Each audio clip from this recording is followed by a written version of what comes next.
Programming in C টিউটোরিয়ালে সবাইকে স্বাগত জানাচ্ছি।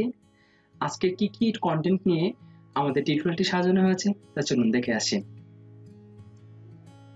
প্রিভিয়াসলি লেকচারে আমরা প্রোগ্রামিং এর বিভিন্ন টপিক সম্পর্কে কনসেপ্ট দিয়েছিলাম, যেমন প্রোগ্রামিং কি, হাই লেভেল ল্যাঙ্গুয়েজ এবং লো লেভেল ল্যাঙ্গুয়েজের মধ্যে পার্থক্য কি, সি প্রোগ্রামিং ল্যাঙ্গুয়েজ আমরা কেন ব্যবহার করতেছি, সি প্রোগ্রামিং ল্যাঙ্গুয়েজের জন্য আমরা কি আইডিই ব্যবহার করব এবং ভ্যারিয়েবল, ডেটা টাইপস সহ আরো বেশ কিছু টপিক নিয়ে আমরা আলোচনা করেছিলাম।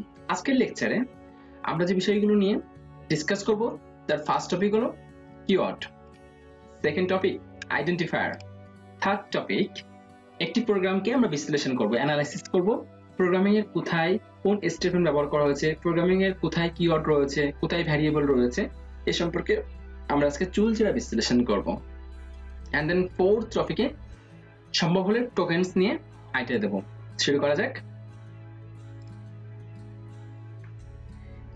কিওয়ার্ড হলো প্রোগ্রামের জন্য, আমরা যখন একটি প্রোগ্রাম করি সেই প্রোগ্রামের জন্য সংরক্ষিত অর্থাৎ রিজার্ভড বিশেষ কিছু শব্দ, যা কম্পাইলারের কাছে যাদের বিশেষ একটা অর্থ রয়েছে। কম্পাইলার বলতে বোঝাচ্ছে আমরা যে আইডিই ব্যবহার করবো, যেমন কোড ব্লক, সেই কোড ব্লকের কাছে কিওয়ার্ডস একটা বিশেষ অর্থ রয়েছে।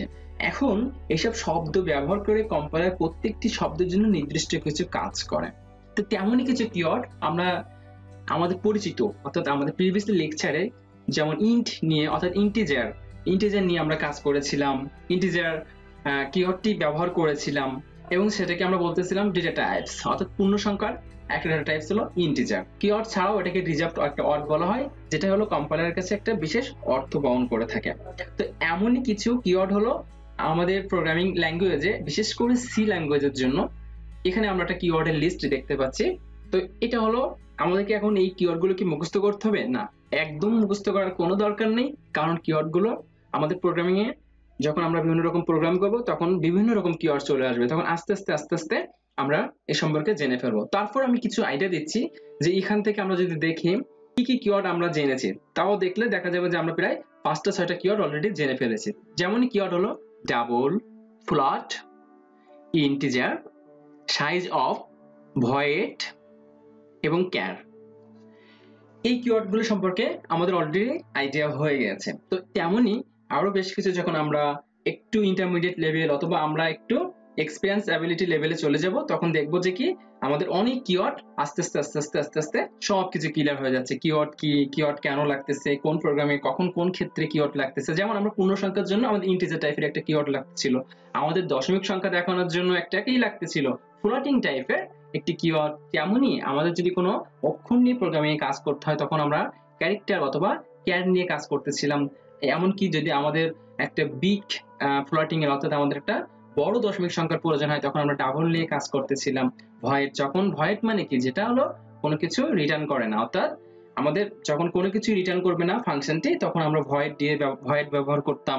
তো এরকমই এছাড়া আমরা রিটার্ন কিওয়ার্ডটি সম্পর্কে আমরা জেনেছি। আমরা দেখতে পাচ্ছি যে আমাদের থার্ড কলামের ফোর্থ রোতে আমাদের রিটার্ন স্টেটমেন্ট রয়েছে। এই রিটার্ন স্টেটমেন্টও কি কাজে আসে সেটা আমরা ব্যবহার করেছিলাম, যে প্রোগ্রামে যখনই রিটার্ন পাবে তখনই আমাদের প্রোগ্রামটা টার্মিনেট হয়ে যাবে, অর্থাৎ প্রোগ্রামের কাজ ওই পর্যন্তই এক্সিকিউশন হবে, তারপরে আর এক্সিকিউশন করবে না যখনই সে রিটার্ন কিওয়ার্ডটি পাবে। তো এরকম প্রত্যেকটি কিওয়ার্ডের একটা বিশেষ অর্থ রয়েছে কম্পাইলারের কাছে। তো কম্পাইলারের জন্য যেহেতু অর্থ রয়েছে, তাই এগুলোকে বলা হলো রিজার্ভড কিওয়ার্ড। তো কিওয়ার্ড সম্পর্কে এই তো আইডিয়া দিলাম, তারপরে আমরা যখন প্র্যাকটিক্যালি প্রোগ্রামগুলো করব তখন আমরা আরো ভালো করে বোঝাতে পারবো যে কিওয়ার্ড কি এবং কেন কাজে লাগবে। তো তারপরে টপিকে আমরা চলে যাচ্ছি। নেক্সট আমাদের রয়েছে হলো আইডেন্টিফায়ার জিনিসটা কি, তা প্রোগ্রামে ব্যবহৃত এখন কিছু নাম বলবো যেটা সম্পূর্ণ নতুন মনে হতে পারে, অথবা কিছু নাম জানা হতে পারে। তো কোনো কিছু চিন্তার কোনো কারণ নেই, আমি তো আছি। আর আশা করি যে আমরা টিউটোরিয়ালগুলো এমন করে করব যেন সবার একটু বুঝতে সুবিধা, আর যেটা যেন বুঝতে না পারে সেটা আশা করি যে পরবর্তী লেকচারে আরো ভালো করে বোঝানো হবে। ঠিক আছে? তো যেহেতু আমাদের এখন নতুন অনেকগুলো ভোকাবুলারি চলে আসতেছে, তাই একটু লাগতে পারে, তবে কোনো সমস্যা নেই। আমি যে নামগুলো বলতেছি আপাতত তোমরা তোমাদের খাতায় নোট করে লিখতে পারো।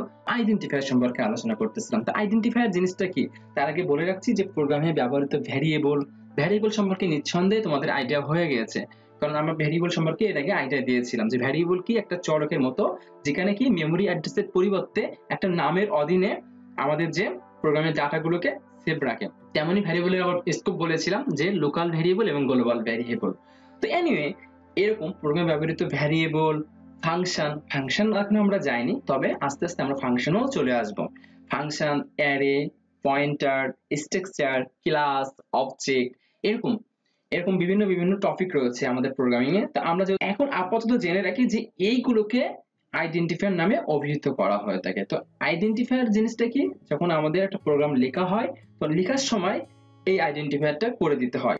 তো এই আইডেন্টিফায়ার নামকরণের ক্ষেত্রে আইডেন্টিফায়ার আর কিছুই না, শুধুমাত্র আমরা যে কিওয়ার্ড গুলো ব্যবহার করবো সেই কিওয়ার্ডে যে ভ্যারিয়েবল নেব বা আমাদের যে ফাংশনটি নেব আমাদের প্রোগ্রামে, অথবা আমাদের যে অ্যারে ডিক্লেয়ার করব, অ্যারের যে নাম দেব, প্রত্যেকটা আমাদের যে কিওয়ার্ড গুলো রয়েছে সেই কিওয়ার্ড গুলো বিশেষ কাজ করানোর জন্য তাদের যে নাম দিতে হয় সেই নামটাই আসলে হলো আইডেন্টিফায়ার। তো এই আইডেন্টিফায়ার নামকরণ এবং এদের ব্যবহারের জন্য কিছু নির্দিষ্ট নিয়ম আছে। আমরা এখন দেখি যে প্রত্যেকটি প্রোগ্রামের মূল উদ্দেশ্য হচ্ছে কোনো না কোনো ডাটাকে প্রসেস করা, আর এই যে ডাটাগুলোকে প্রসেস করতে হয় তাদেরকে প্রথম মেমোরিতে স্টোর করতে হয়। তো মেমোরিতে স্টোর করার জন্য সরাসরি মেমোরি অ্যাড্রেস ব্যবহার না করে ভ্যারিয়েবল, ফাংশন, অ্যারে অথবা পয়েন্টার আমাদেরকে ব্যবহার করতে হয়। এই ভ্যারিয়েবল, ফাংশন, অ্যারে ও পয়েন্টারের জন্য প্রোগ্রামে যে নাম ব্যবহার করা হয় তাকেই হলো আইডেন্টিফায়ার বলে। তো তেমনই আমরা এখন দেখি যে এখানে আমাদের কিওয়ার্ড রয়েছে।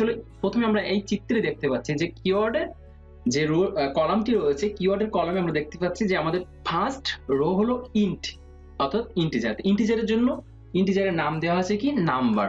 এটা শুধুমাত্র একটি নাম, এটা শুধুমাত্র একটি আইডেন্টিফায়ার, তাছাড়া আর কিছুই না। আমরা হয়তো বা বলেছিলাম যে ভ্যারিয়েবল নামকরণের কিছু নির্দিষ্ট নিয়ম রয়েছে, তো আইডেন্টিফায়ার নামকরণেরও ঠিক কিছু নির্দিষ্ট নিয়ম রয়েছে।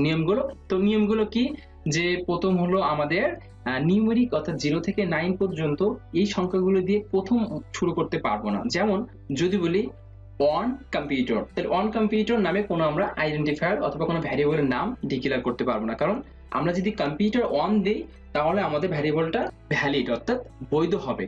এছাড়া যদি আমরা আগে যদি 0 থেকে 9 এই নিউমেরিক ক্যারেক্টারগুলো ব্যবহার করি তাহলে আমরা ব্যবহার করতে পারবো না। তেমনি আমাদের যে স্পেশাল সিম্বলগুলো রয়েছে সেই স্পেশাল সিম্বলগুলো আমরা প্রোগ্রামে ব্যবহার করতে পারবো না। তো এরকম বেশ কিছু নিয়ম রয়েছে। তো যাই হোক, ওইটা সম্পর্কে আমরা পরে আরো ডিটেলস তোমাদেরকে জানাবো।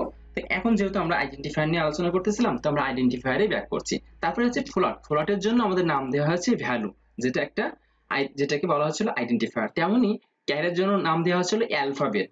এই অ্যালফাবেটও একটা হলো আইডেন্টিফায়ার। তো আইডেন্টিফায়ার মানে কি, শুধুমাত্র একটা ভ্যালিড নেমকে আইডেন্টিফায়ার বলা হচ্ছে। আমরা নেক্সট টপিকে দেখতে পাচ্ছি যে একটা প্রোগ্রাম দেওয়া আছে। এখানে আমাদের যে প্রোগ্রামটা আছে সেই প্রোগ্রামে আমরা দেখতে পাচ্ছি ফার্স্টে আমাদেরকে কি দেওয়া হয়েছে, হেডার ফাইল দেওয়া আছে। এরকম আমরা বলেছিলাম যে আমাদের নাম্বার অফ সাইন শার্প বলছি, হ্যাশ ইনক্লুড শার্প বলছি কেন এটা তোমরা পরবর্তীতে জেনে ফেলবা, কারণ সি শার্প বলে আরেকটি প্রোগ্রামিং ল্যাঙ্গুয়েজ রয়েছে, এটা হলো ওওপি সাপোর্টেড। তো যাক, আমাদের টপিক নিয়েই ডিসকাস করি। তো ইনক্লুড stdio.h এটা একটা হেডার ফাইল। তারপরে আমাদের রয়েছে ইন্টিজার মেইন, এটা বলা হয়েছিল যে এটা হলো একটা মেইন ফাংশন। তো তেমনই এরপরে নেওয়া আছে ইন্টিজার আই। ইন্টিজার এখানে একটা কিওয়ার্ড, আই হলো এখানে কি বলতো, এটা হলো আমাদের একটা আইডেন্টিফায়ার এবং একটা ভ্যারিয়েবল। তারপরে বলা হচ্ছে প্রিন্টএফ এখানে একটা স্টেটমেন্ট, এবং প্রিন্টএফ ফাংশনে বলা হচ্ছে যে কি প্রিন্টএফ আমরা হয়তো এতক্ষণ জেনে ফেলেছি যে আমাদের আউটপুট দেখাতে হলে তখন আমরা প্রোগ্রামে প্রিন্টএফ ফাংশনটি ব্যবহার করে থাকি। তো তেমনই এখানে ইনপুটের জন্য আমরা তাহলে কোন ফাংশনটি ব্যবহার করবো। এতদিনে হয়তো তোমাদের মনে প্রশ্ন জেগেছে, আউটপুটের জন্য ভাইয়া বারবার প্রিন্টএফ ব্যবহার করতেছিল, তাহলে যখন আমরা ইনপুট নিয়ে কাজ করবো অর্থাৎ আমাদের দুইটা সংখ্যা যোগ করতে হবে, তার মানে কি বারবার কি আমরা আমাদের প্রোগ্রামে কি বারবার বলে দেবো নাকি যে এই সংখ্যাটা 5 বা 6 কে যোগ করো? আমরা কি এরকম পারবো না? আমাদের ইচ্ছা মতো সংখ্যা দুইটা সংখ্যা বা 5টা সংখ্যা দিয়ে দেবো, সেটা যোগ করে দেবে। তো এইটা করার জন্য অর্থাৎ ইনপুট অপারেশন করার জন্য আমাদেরকে যে ফাংশনটি ব্যবহার করতে হয় সেই ফাংশনটির নাম হলো scanf। তো এখন নামের সাথে কি ইনপুটের যে ফাংশনের কোনো কি সম্পর্ক রয়েছে? হ্যাঁ, scanf। স্ক্যান শব্দটি দ্বারা আমরা কি বুঝে থাকি? স্ক্যান, আমরা যখন আমাদের স্ক্যানার ব্যবহার করি তখন কি করে থাকি যে স্ক্যানারের মাধ্যমে কোনো কিছু ইনপুট নিয়ে আমরা আমাদের সফটওয়্যার বা আমাদের কার্যগুলো সম্পাদন করে থাকি। তেমনই আসলে স্ক্যানএফ মূলত হলো ইনপুট নেওয়ার জন্য ব্যবহার করা হয়ে থাকে এবং ফাংশনটির নামের সাথেও কিছু মিল রয়েছে। তো আর প্রিন্টএফ বলতে কি, আগে যখন আমাদের কম্পিউটার গুলো ছিল তখন তো এরকম ভিডিও অ্যাডাপ্টার বা আমাদের হলো এরকম মনিটর ছিল না। তখন কি হতো যে বিভিন্ন সুইচের মাধ্যমে প্রোগ্রাম করে অপারেশন গুলো করা হতো, আর সেটা হলো আমাদের প্রিন্টারে প্রিন্ট করে আমাদের আউটপুটটা দিত। সেখান থেকে আসলে প্রিন্টএফ এর কনসেপ্টটা আসে। আর মূলত প্রিন্টএফ বলতে আমরা বুঝে থাকবো যে আমাদের আউটপুটে সম্পাদন করার জন্য প্রিন্টএফ ফাংশনটি ব্যবহার করা হয়ে থাকে। তারপরে আমাদের getCH, এটা একটি ফাংশন যেটা হলো conio.h প্রোটোটাইপের মধ্যে ডিফাইন করা রয়েছে যে সে কিভাবে কাজ করে। তো getCH এটা আসলে একটা কিবোর্ড থেকে আমাদের একটা অক্ষর নেয়, তারপরে অক্ষর নেওয়ার পরপরই আমাদের এটা টার্মিনেট করে দেয়। তারপর আছে রিটার্ন 0। তো এই প্রোগ্রামে একটি ইস্যু রয়েছে, getCH টা আমরা ইগনোর করলেও হবে, getCH আমাদের দরকার নেই। তো এখানে যেহেতু আসছে সেহেতু আমরা ডিসকাস করলাম যে getCH আসলে একটা ফাংশন, যে ফাংশনটা কি করে আমাদের কিবোর্ড থেকে একটা কি নিয়ে প্রোগ্রামটাকে টার্মিনেট করে। তারপর রিটার্ন 0 মধ্যে আমরা বুঝতে পারতেছি এখানেই আমাদের এক্সিকিউশন শেষ হয়ে যাবে এবং প্রোগ্রামটা টার্মিনেট করবে। নেক্সট আমরা দেখব কি টোকেন। যদি টোকেন বুঝতে চাই তাহলে আমরা একদম প্রোগ্রামের কি বলবো যে আমরা যখন একটা প্রোগ্রাম লিখি তখন সেই প্রোগ্রামের প্রত্যেকটি শব্দের প্রত্যেকটি ওয়ার্ডের এক্সপ্রেশন রয়েছে, সেই ওয়ার্ড দ্বারা কি বোঝানো হচ্ছে তার প্রত্যেকটির একটা এক্সপ্রেশন রয়েছে। অর্থাৎ একটা প্রোগ্রামকে একদম পুরোপুরি অ্যানালাইসিস করতে গেলে আমাদের টোকেন সম্পর্কে আইডিয়া লাগবে। তো টোকেনের যে টপিকগুলো রয়েছে সেই টপিকের অনেক কিছু আমরা অলরেডি জেনে ফেলেছি, যেমন কিওয়ার্ডস জেনে ফেলেছি, কনস্ট্যান্ট অবশ্যই আমরা জেনে ফেলেছি, কারণ কনস্ট্যান্ট নিয়ে এর আগে আমি বলতেছিলাম যে ডিফাইন পাই 3.14 নো প্রবলেম। এরপরে প্রোগ্রামটা এরপরে যে আমরা প্র্যাকটিক্যাল একটা প্রোগ্রাম করবো সেটা কনস্ট্যান্টের আরো ভালো যেন জানা যায় সে বিষয়ে আমরা প্রোগ্রামটা করবো, সমস্যা নেই। তারপরে আমরা আইডেন্টিফাই সম্পর্কে জেনেছি এবং স্ট্রিংটা আমরা পরবর্তীতে জানবো এবং স্পেশাল সিম্বল গুলো পরবর্তীতে জানবো এবং অপারেটরও পরবর্তী লেকচারগুলোতে জানবো। তো এখন তারপরে যেহেতু আমরা টোকেন সম্পর্কে যখন আমরা কনসেপ্ট দিচ্ছি তাহলে আমরা সাধারণ কনসেপ্ট গুলো দিয়ে দিই। টোকেন আসলে কি? টোকেন ইংরেজি শব্দটির আমরা যদি বাংলা অর্থ করি তাহলে টোকেনটা বোঝায় যে একটা প্রতীক বা চিহ্ন, অর্থাৎ যে কোনো প্রোগ্রামে কতগুলো স্টেটমেন্ট নিয়ে গঠিত। প্রিভিয়াসলি যে আমাদের একটা প্রোগ্রাম ছিল, প্রোগ্রামের মূলত উদ্দেশ্য ছিল এটাই, যেমন ইন্টিজার আই সেমিকোলন দিয়ে শেষ হয়েছে, তো এটা একটা স্টেটমেন্ট। তারপর প্রিন্টএফ সেমিকোলন দিয়ে শেষ হয়েছে এবং প্রিন্টএফ ফাংশনের মধ্যে কিছু কথাবার্তা রয়েছে, কিছু টেক্সট রয়েছে, সেই টেক্সটগুলোকে আসলে আমি স্ট্রিং বলতেছিলাম। তো যাই হোক, কিছু টেক্সট রয়েছে, এটাও একটা স্টেটমেন্ট, স্ক্যানএফ একটা স্টেটমেন্ট। তো প্রত্যেকটি সেমিকোলন দ্বারা শেষ হওয়া প্রত্যেকটি এগুলো আমরা কি স্টেটমেন্ট বলতেছি। তো এরকম প্রত্যেকটি স্টেটমেন্ট নিয়ে গঠিত, আবার প্রতিটি স্টেটমেন্ট কতগুলো ওয়ার্ড এবং ক্যারেক্টারের সমষ্টি। তো আমরা দেখতে পাচ্ছি যে প্রিন্টএফে কি রয়েছে, প্রিন্টএফের মধ্যে এরকম আমরা অ্যাপেন্থিসিস দেখতে পাচ্ছি, তারপরে ডাবল কোটেশন, অ্যাপেন্থিস মানে হলো ফার্স্ট ব্র্যাকেট দেখতে পাচ্ছি, ডাবল কোটেশন দেখতে পাচ্ছি, তার মধ্যে একটা ইনফরমেশন দেখতে পাচ্ছি, যে ইনফরমেশনটা বলতেছে ইন্টার ভ্যালু, অর্থাৎ একটা মান দাও।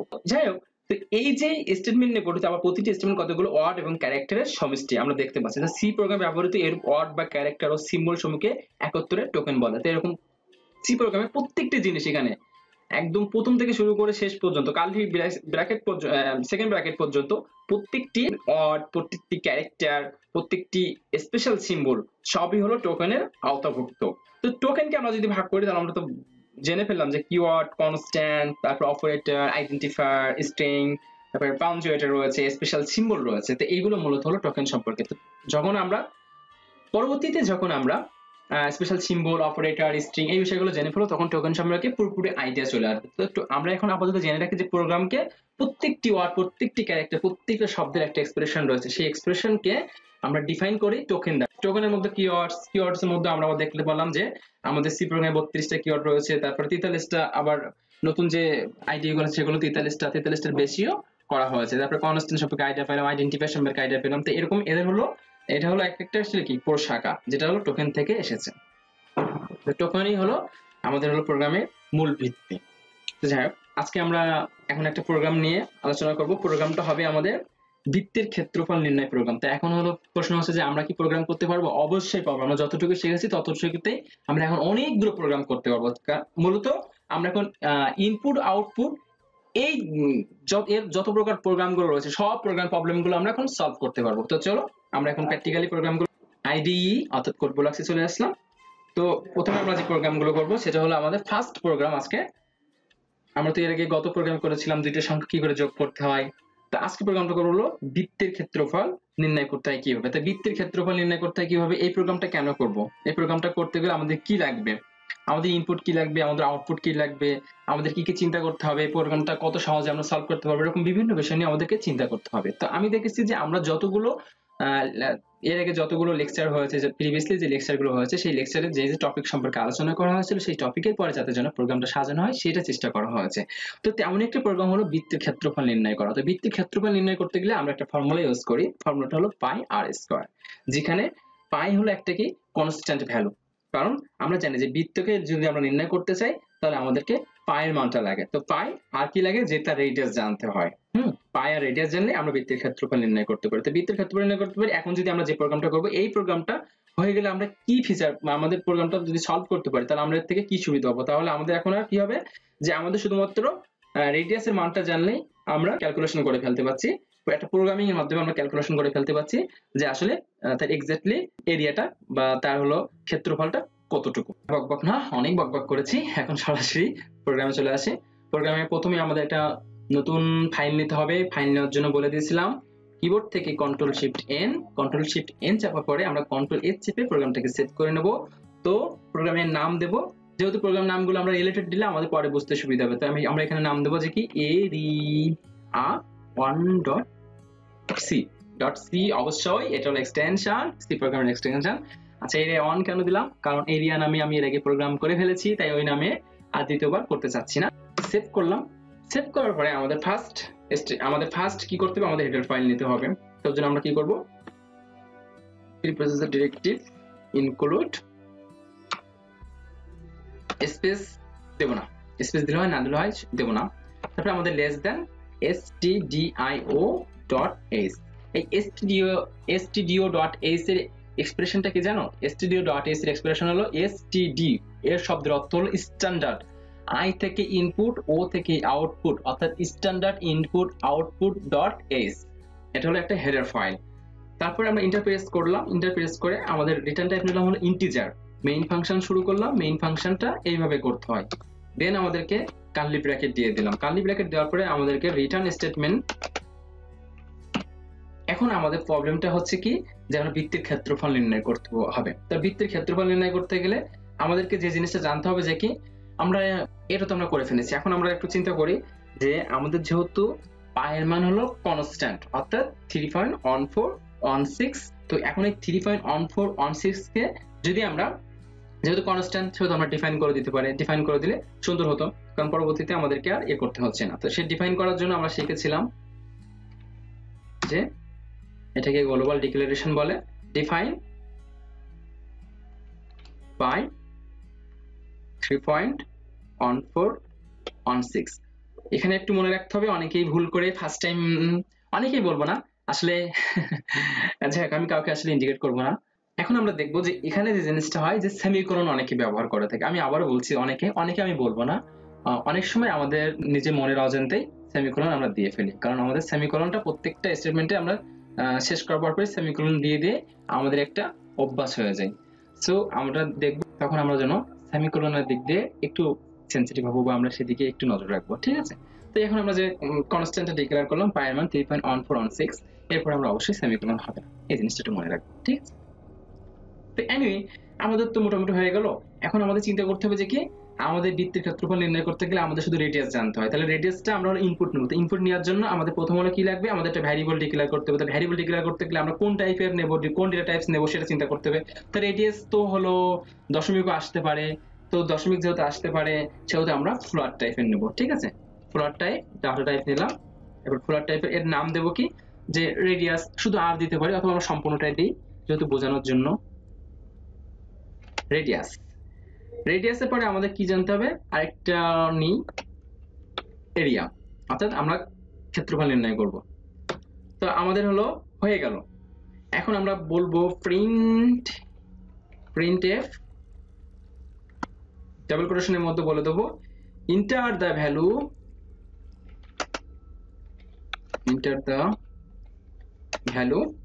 of radius, একটা কোলন দিলাম যেন প্রোগ্রামটা দেখতে সুন্দর হয়। আচ্ছা, আরেকটা জিনিস মনে রাখি, আমাদের যখন প্রোগ্রামিং প্রবলেমগুলো সলভ করব বিভিন্ন ওয়েবসাইটে, যেমন ইভিএ, তো এই ওয়েবসাইটগুলোতে কিন্তু আমাদের যে ইনপুট থাকবে, ইনপুট স্পেসিফিকেশন থাকবে, সেই অনুযায়ী আমাদের ইনপুটগুলো নিতে হবে। আমরা যেখানে যে enter the value of radius লিখেছি, এগুলো কিন্তু তখন লেখা চলবে না। যদি সেখানে লিখতে বলে তাহলে লিখবো, তাছাড়া আসলে প্রোগ্রামটাকে সুন্দর করার জন্য, ইন্টারফেসটা সুন্দর করার জন্য আমরা আসলে লিখবো, এটা কিন্তু না, এটা কিন্তু লেখা যাবে না। এইদিকে এটা পরবর্তীতে আমরা আরো ভালো করে তোমাদেরকে জানাবো, সমস্যা নেই। তো এখন আমাদের চিন্তা করতে হবে, যেহেতু আমরা রেডিয়াস আমরা কিভাবে পাবো, রেডিয়াসের আমরা তো এখানে মানটা, ভ্যালুটা ডিক্লেয়ার করে দিই নাই। তো আমাদের রেডিয়াসটাকে আমরা আজকে যে শিখবো ইনপুট একটা স্টেটমেন্ট, ইনপুট ফাংশন কিভাবে ব্যবহার করতে হয় সেটা। তো ইনপুটের জন্য আমরা এর বলেছিলাম যে স্ক্যানএফ, এই স্ক্যানএফ ফাংশন নিলাম।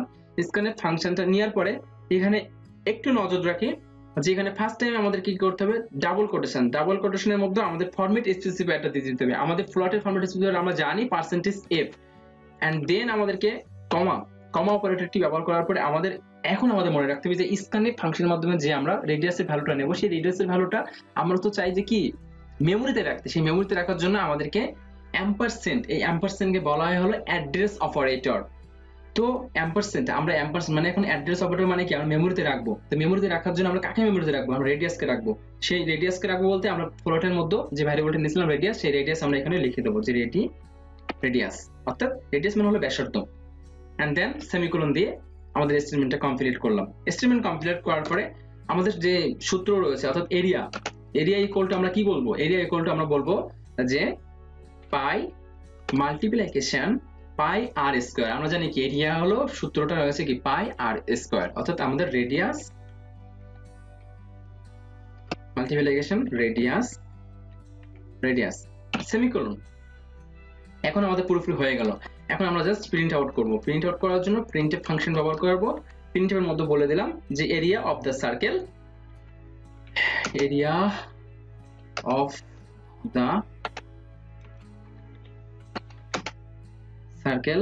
ইজ %f কেন, এটা হলো ফরম্যাট স্পেসিফায়ার। তারপর আমরা এখানে চাইলে একটা নতুন লাইন দিতে পারি। নতুন লাইন দিলে কি হবে যে সব হলো আমাদের একসাথে আসবে না, অন্যটা লাইন আসবে। তো নতুন লাইন দিয়ে দিলাম। নতুন লাইন দেওয়ার পরে আমরা বলে দিলাম যে আমরা কার মান দেখাতে চাচ্ছি, তো আমরা এরিয়ার মানটা দেখাতে চাচ্ছি। তো আমরা এরিয়া ডিক্লেয়ার করে দিলাম এখানে। এটা ডিক্লেয়ার করে দেওয়ার পরে এরিয়াটাকে দিয়ে দিলাম। এরিয়া দেওয়ার পরে আমরা স্টেটমেন্টটা কমপ্লিট করে দিলাম। তারপরে আমাদের প্রোগ্রামটা এখন মোটামুটি কমপ্লিট হয়ে গেছে। তো প্রথমে আমরা কম্পাইল করব। কম্পাইল করার জন্য বলেছিলাম যে বিল্ড থেকে কম্পাইল কারেন্ট ফাইল, কম্পাইল হয়ে গেছে। এখন বিল্ড এন্ড রান। তো এখানে আমাদের চাচ্ছে কি enter the value of radius, অর্থাৎ আমাদের রেডিয়াসটা অর্থাৎ আমাদের ব্যাসার্ধটা কি সেটা আমাদেরকে বলে দিতে হবে। তো enter the value of radius আমরা ধরে নিই যে আমাদের ব্যাসার্ধ রয়েছিল 10। তো আমরা enter the value of radius দিয়ে দিলাম। এরপর আমরা ইন্টারপ্রেস করব। ইন্টারপ্রেস করার পরে এখানে বলছে যে area of the circle is 314 point something. তো এখন আমরা press and equal to continue করলাম। তো সকলের জন্য শুভকামনা রইল। আল্লাহ হাফেজ।